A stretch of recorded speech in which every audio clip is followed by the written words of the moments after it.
குன்றக்குறவர் காதை கண்ணகி மதுரையை எரித்து தண்டனை நிறைவேற்றிய பிறகு உலகத்திற்கே நீதியின் உருவமாக மாறுகிறாள்.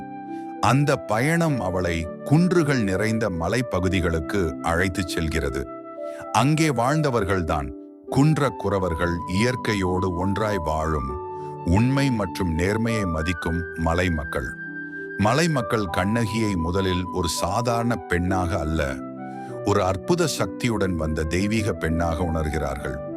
அவளின் நடையிலும் பார்வையிலும் அவளின் அமைதியிலும் ஒரு அதிரும் சக்தி தெரிகிறது. அவள் பேசாமலேயே அவளின் இருப்பே அவர்களை பணிவடையச் செய்கிறது.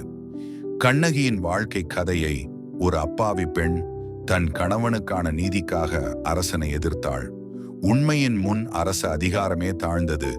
இவை அனைத்தும் மலை மக்களிடையே பரவுகிறது. குன்றக்குறவர்கள் ஒரு விஷயத்தை ஆழமாக உணர்கிறார்கள். இந்த பெண்ணின் சக்தி ஆயுதத்தில் இல்லை, அவள் கற்பில்தான் அவளின் வலிமை. அதனால் தான் அவர்கள் கண்ணகியை கற்பு தெய்வம் என்று அழைக்கிறார்கள். அவளுக்கு பூஜைகள் நடத்துகிறார்கள். மலையில் வழிபாட்டு இடங்கள் உருவாகின்றன. கண்ணகி ஒரு மனித பெண்ணாக இல்லாமல் ஒரு தெய்வ நிலைக்கே உயர்த்தப்படுகிறாள். இந்த காதை சொல்லும் முக்கியமான செய்தி இதுதான். உண்மை பேசினால், உலகம் கேட்கும் கற்பும் நேர்மையும் சேர்ந்தால் தெய்வ சக்தி உருவாகும். பெண் பலவீனம் அல்ல, அவள் நீதியின் வடிவம்.